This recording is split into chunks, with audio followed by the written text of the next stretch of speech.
Hey guys, welcome back हो गया channel पर। अच्छा जी, हम बात करेंगे अनीता जी और बसंती विलेज लाइफ के व्लॉग्स पे। ये स्क्रीनशॉट मेरी यूट्यूब की टाइमलाइन का है, जहाँ मुझे ये शो होता है मेरी ही टाइमलाइन पे, ठीक है।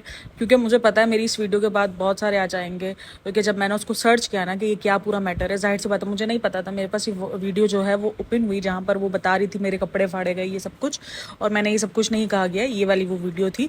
तो मैंने कहा यार ये पता नहीं क्या चल रहा है। दैन मैंने उसको जब सर्च किया ना, तो बहुत सारे यूट्यूबर्स हैं जिन्होंने इस पर वीडियोस बनाई हुई थी, जिसमें सबसे ज़्यादा वीडियोस मुझे जो देखने को मिली हैं वो अर्थ मॉम देहरादून के चैनल पर देखने को मिली है। उन्होंने बहुत सारी अपडेट जो है वो इनके चैनल्स के हिसाब से, इनकी वीडियोस के ऊपर बहुत सारी अपडेट्स जो है वो देखी हैं। तो क्योंकि फिर इल्ज़ाम मेरे ऊपर ना बहुत ज़्यादा लग जाते हैं कॉपी कैट के, तुमने इसकी कॉपी की, तुमने उसकी कॉपी की, कोई यकीन नहीं करता। इसीलिए कल जब मुझे ये वीडियो नज़र आई और जब मैं इस वीडियो को देखना शुरू किया, और जब मुझे लगा कि नहीं यार मुझे इस वीडियो पे जो है ना वो बात करनी है, यानी मैंने सोचा यार टॉपिक, क्योंकि आजकल मैं थोड़ा सा एक्सेंट स्विच मार रही हूँ। आजकल मैं इतना ज़्यादा शोएब इब्राहिम और दीपिका पे नहीं बात कर रही हूँ, क्योंकि जब आप दूसरे टॉपिक्स जब आप सर्च करना शुरू करते हो ना, तो आपके पास और बहुत सारे टाइमलाइन के अंदर, क्योंकि मैंने किसी को भी सब्सक्राइब नहीं किया हुआ है। इवन मैंने दीपिका, शोएब और सबा तक को भी सब्सक्राइब नहीं किया हुआ है, एंड मुझे उनकी वीडियोज़ के भी नोटिफिकेशंस नहीं आते हैं। मेरे पास सिर्फ टाइमलाइन में शो होते हैं, क्योंकि मैं उनको देखती हूँ इसीलिए। तो मैंने सब्सक्राइब किसी को भी नहीं किया हुआ है, सिर्फ एक कॉफ़ी भी को किया हुआ है सब्सक्राइब, बस उसको किया हुआ है। तो ये वीडियो मुझे नज़र आती है रात को 8:24 पे। तो रात को 8:24 पे मैंने ये देखी थी, और उसके बाद मैं सोचा था मैं रात में वीडियो बनाऊँ, फिर मैंने कहा नहीं यार मैं सुबह में वीडियो बनाती हूँ। थोड़ा सा इधर उधर हो गई थी, क्योंकि कल मैंने बहुत सारा काम किया था ना, तो मेरा तो दिमाग हिल गया था। फिर ये वीडियोस भी मैंने देख के रखी थी, मैंने कहा यार कल बनाना है इस वीडियो पे। अच्छा जी, बात करेंगे। जब मैंने इनकी पूरी की पूरी हिस्ट्री देखी, मैंने बहुत सारे, देखो मैं झूठ नहीं बोलूँगी, मैंने बहुत सारे जो है इन पे रिएक्शंस देखे हैं, जिसके अंदर अर्थ मॉम देहरादून ने बहुत ज़्यादा रिएक्शन दिए थे। क्योंकि इस स्टोरी का सर पैर मुझे कुछ भी नहीं पता था। फिर मैंने बहुत सारे इनके व्लॉग्स भी देखे हैं, रात भर मैं इन्हीं पे सर्च कर रही थी, क्योंकि जब भी आपको कोई वीडियो बनानी होती है ना, तो आपको देखो अपना होमवर्क बहुत ज़्यादा करना पड़ता है, क्योंकि आप छापम छाप नहीं कर सकते हो। ऑडियंस को पता चल जाता है, ऑडियंस बहुत तेज़ है भैया जी, ऑडियंस को फ़ौरन पता चल जाता है। तो इसीलिए छापन छाप मैंने नहीं बनाया, मैंने छपाई नहीं की है, लेकिन हाँ हो सकता है कुछ वर्ड्स आपको मेरे मिक्स मैच मिल जाएँ। ये इतनी लंबी जो मैंने क्लेरिफिकेशन दी है ना, वो इसीलिए दी है क्योंकि आजकल मेरे पे ना बहुत बहुत जो है कॉपी के इल्ज़ाम लगते हैं। इल्ज़ाम कभी कभी वो सच भी होते हैं, लेकिन आजकल रिसेंट नहीं होते सच, क्योंकि मैंने देखना ही छोड़ दिया है। जब देखती हूँ मैं, पता है मैं अपने आप को यही कहती हूँ कि मैं वाहिद यूट्यूबर हूँ, या मैं वाहिद रिएक्शन वाली हूँ जो कि बोल देती हूँ कि हाँ मैंने देखा है, मैंने देख के उनसे इंस्पायर्ड हुई हूँ, या मैंने उनको कॉपी किया है। पता नहीं, ये मेरा शुरू से है। और मुझे लगता है जो इंसान मान जाता है ना, पर उस पर बहुत इल्ज़ाम लगते हैं। मतलब हर वीडियो पर, रिसेंट तो ऐसा हुआ था कि हर वीडियो पर इल्ज़ाम लगने शुरू हो गए थे कि तुम कॉफ़ी की वीडियो बनाती हो, तुम कॉफ़ी की वीडियो देखती हो, तुम चाय की वीडियो बनाती हो। अरे बाबा नहीं देखती मैं उनकी वीडियोज़, देखती हूँ तब भी कह देती हूँ कि हाँ देखिए। चोरी तो किसी की भी नहीं है ना, कंटेंट तो वो भी कहीं और से ले रहे हैं, उनका अपना कंटेंट तो मैं नहीं ले रही ना, उनका भी कहीं ना कहीं से। कॉफ़ी पे भी रिसेंट भी रेडिट पर कॉफ़ी पे भी हंगामा मचाया था। रेडिट पे एक पोस्ट आई थी जहाँ पर कॉफ़ी की, जो नहीं कॉफ़ी ने पोस्ट लगाई थी पी कर आए वाली, वो पूरा रेडिट पर हंगामा मचा था। तो बहरहाल बात करेंगे हम अनीता जी और बसंती जी की वीडियोस पर। जितना भी मैंने उनको देखा है ना, जितना भी मैंने नोट किया है, वो सारी की सारी जो जंग है ना, वो मेन जो है ज़मीन और जायदाद के ऊपर है। यानी जायदाद इतनी भयंकर किस्म की हो सकती है, ये मैंने बहुत सारे व्लॉगर्स की लाइफ में देखा है, और काफ़ी रियल लाइफ में भी मेरा एक्सपीरियंस रहा है जायदाद के ऊपर इस लड़ाई का। क्योंकि जायदाद, कोई इतना पैसा कोई इतना ख़तरनाक है ना, ऐसे ही थोड़ी कहते हैं कि पैसा जो है वो खून के रिश्तों को भी खा जाता है। और ये वो ज़माना चल रहा है जहाँ पैसा जो है वो आपके खून के रिश्ते भी खा जाता है। यानी लिहाज, शर्म, आपके अंदर से एहसास सब खत्म कर देता है ये चंद पैसा, ये चंद रुपए ही हैं, जिनको नहीं पता हमने कितना टाइम यूज़ करना है। मैं यही सोचती हूँ कि हम जिस जायदाद को इतना लड़ मड़ के ले रहे हैं, किसी के हक मार रहे हैं, किसी का कुछ कर रहे हैं, हम उसको कितने दिन यूज़ कर सकेंगे ये भी हमें नहीं पता है। और जायदाद और वरासत इतना ख़तरनाक मामला है ना, इसका जवाब देखो भाई, हमें पता है कि अल्लाह के पास हमें क़यामत वाले दिन हमें इसका जवाब बहुत भयंकर हिसाब से देना पड़ेगा। मतलब ये जायदाद और ज़मीन हमें किस तरीके से डसेंगे ना, अगर हमने किसी का हक मारा होगा, तो ये हक मारने वाली बात है, और हक मारना हुकूकुल इबाद वाली बात है, जो कि किसी भी किस्म से माफ़ी है ही नहीं। ये हमारा ईमान है, हमें पता है इस चीज़ को।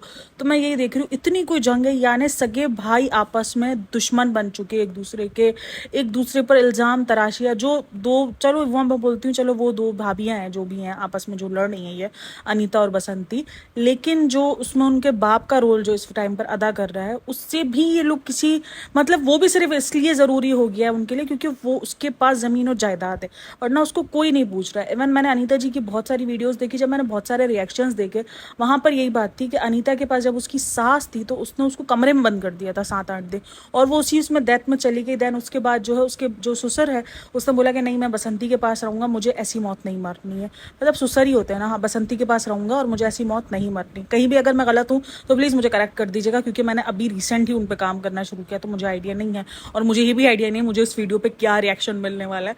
तो प्लीज़ मुझे जो है वो आप लोग करेक्ट कर देना। कुछ ऐसी बहुत सारी पॉइंट्स होंगे जो मुझसे छूट जाएंगे, मुझे नहीं पता होगा क्योंकि मैं उनको बहुत फॉलो नहीं कर रही हूँ।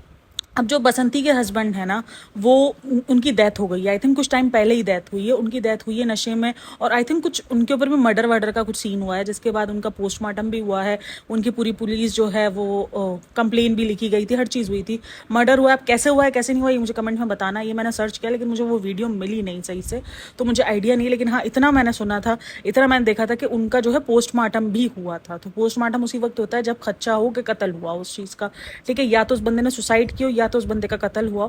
नेचुरल डेथ पे पोस्टमार्टम बहुत कम होते हैं, ये भी हमको पता है। यानी अगर कत्ल का शुबा होता है तो ही पोस्टमार्टम पे जाता है, जहाँ पर वो सारी चीज़ें क्लियर निकली थी। यहाँ पर जब मैंने बसंती की कल वीडियो देखी तो जहाँ पर उसने कहा हाँ मैं अपने हस्बैंड को मारती थी लेकिन मैं उनको सुधारने के लिए मारती थी क्योंकि वो नशा करते थे।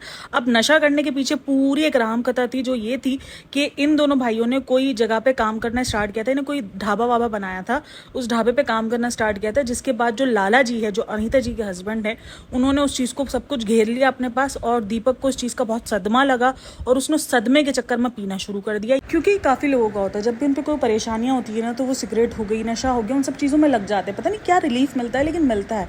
तो उसी वजह से जो बसंती के हस्बैंड थे ना, वो भी नशे की लत में लग गए, क्योंकि जब उनको उस बिजनेस से निकाल दिया गया जिस बिजनेस को जो है वो उन्होंने खुद सेटल किया है। ये एक तरफ का बसंती का बयान है, जबकि दूसरी तरफ जो अनीता जी का बयान है वो ये है कि वो बिजनेस स्टार्ट जो है वो लाला जी ने किया था।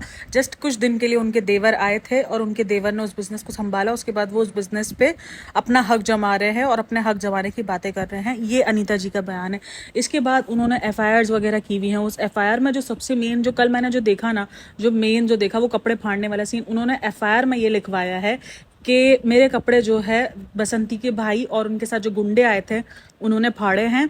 और जबकि कल उन्होंने अपनी वीडियो में ये कहा कि फाड़े नहीं है, मेरी जो है कपड़े धक्का मुक्की में एक कुंडी में जाकर फंस गए थे और उस वजह से वो फट गए हैं। तो ये दोनों बयान जो है बहुत डिफरेंसेस थे, जबकि एफआईआर में कुछ और लिखवाया गया और बयानात कुछ और दिए गए वीडियोस में। अब पता नहीं क्या सीन है क्या नहीं है, आगे ही पता चलेगा कोर्ट में ही। एक और बात ये बोलते हुए नजर आए हैं दोनों पार्टीज कि हमें इंसाफ यूट्यूब पे नहीं मिलेगा ना। ये भी मैंने बहुत बार वीडियोज में इनका सुना कि हमें इंसाफ यूट्यूब पे नहीं मिलने वाला, हमें जो भी इंसाफ मिलने वाला है वो या तो पंचायत में मिलने वाला है और या तो एफआईआर जो हमने एफआईआर करवाई उससे मिलने वाला है कोर्ट के थ्रू। तो ये जो सारी जो जंग है ना वो सबकी सब प्रॉपर्टी पर है।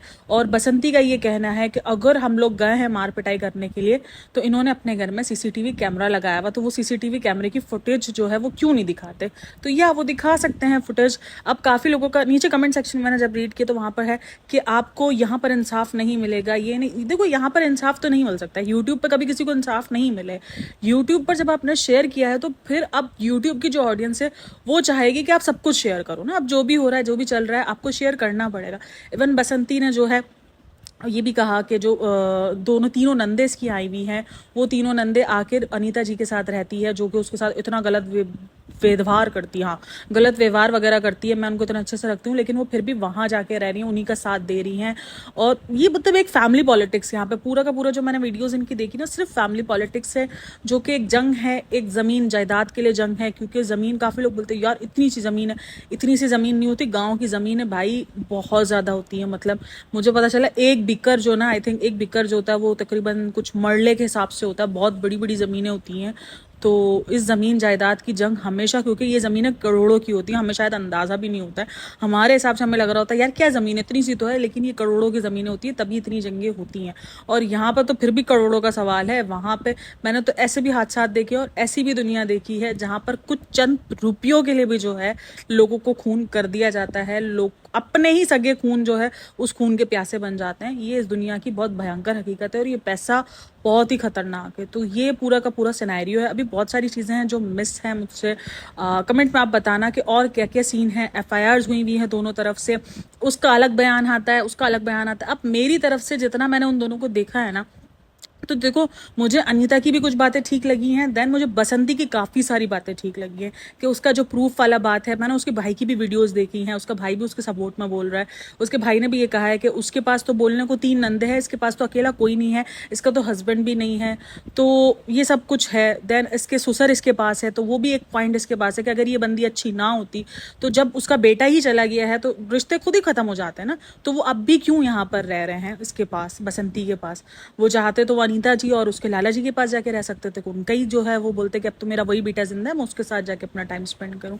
लेकिन वो अब भी वो यहाँ पे रह रहे हैं। अब भी वो तो बसंती मुझे यहाँ पर 70% राइट लगती है कि ठीक है यार, मुझे लगता है कि नहीं यार, इस बंदी के अंदर कुछ बातों में उसकी सच्चाइयां हैं। जैसे कि वो बोल रही है कि सीसीटीवी लेके आओ, तो सीसीटीवी लेकर आओ, क्योंकि सीसीटीवी आपने लगाया हुआ है, कैमरा लगाया हुआ है। तो अगर आप कह रहे हो कि आपको 5-6 लोगों ने अंदर आके पीटा है, किया है, तो आप उस कैमरे की फुटेज जो है वो बताओ कि देखो ये नहीं, हम झूठ नहीं बोल रहे हैं। लेकिन सिर्फ जबानी फायर करने से कोई भी किस्म का जो है वो नहीं मिलेगा। जबकि बसंती अपनी वीडियो में कह रही है कि आपको जमीन जायदाद लेनी है तो जो जमीन जायदाद का मालिक है आप आओ और उससे बात करो, जैसे कि इस टाइम पर इसका ससुर मालिक है ना सब चीज़ों के।